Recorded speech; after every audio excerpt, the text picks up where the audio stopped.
Well, howdy there, Internet people. It's Belle again. So today, we're going to talk about what the media is calling Russia's Pearl Harbor and answer some of your questions in the immediate aftermath.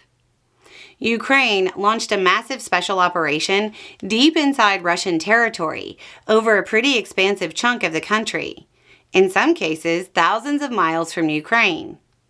This was not planned quickly. There's an incredibly high likelihood that while Trump was saying that Zelensky didn't have any cards, this was already underway. It's unsurprising that Trump was caught unaware. Ukrainian forces reportedly did not inform the U.S. of the plans. Okay, so what happened?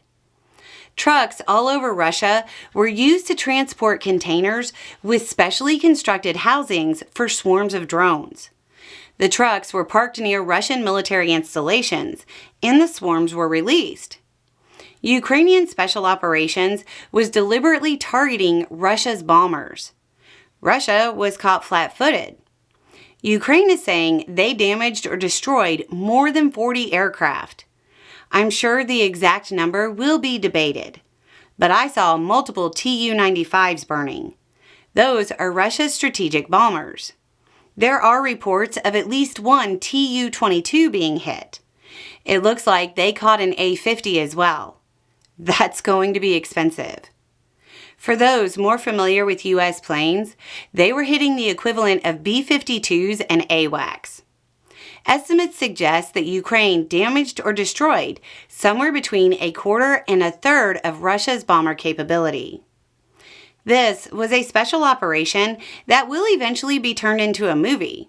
It'll go down in history as one of those events where determined people behind the lines with limited resources conducted a massive operation that was wildly successful and carried global balance of power implications.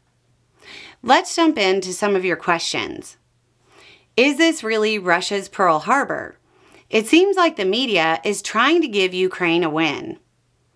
Nothing will ever be directly comparable to Pearl Harbor.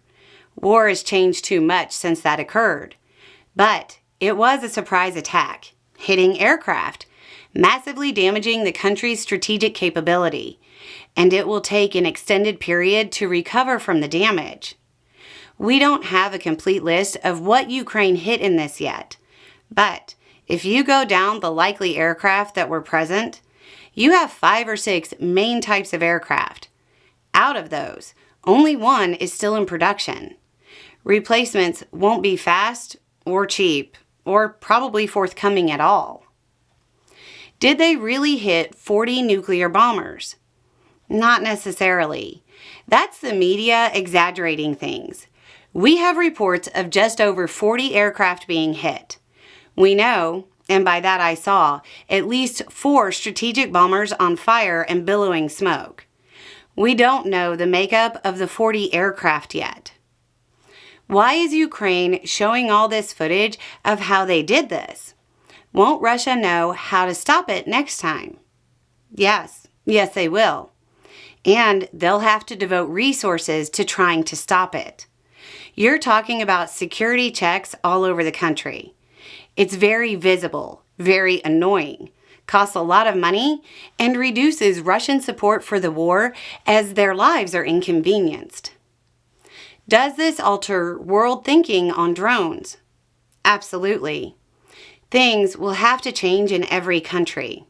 Strategic capability was significantly damaged by low-tech, low-footprint, and inexpensive means. Why is Russia lying about how many places Ukraine hit when we see the footage? They may not be. From footage, it looks like a minimum of 4 bases were hit. There are some reports of more. Russia is saying bases in 2 regions were hit. Much like the percentages from a recent video and how judges can issue more than one ruling against Trump, there can be more than one base in a region. The short version of this, too late, is that Russia's 3-day operation is becoming costly on a level that couldn't have been foreseen. This also seems to be proof of concept. With a slight alteration of delivery systems, this same operational template could be used to destroy Russian naval capacity, recruitment, or training. What passes for their training facilities anyway? Or command and control. Given the length of time it takes to get something like this to the launch point, I'd be absolutely shocked if one of those wasn't already underway. Anyway, it's just a thought. Y'all have a good day.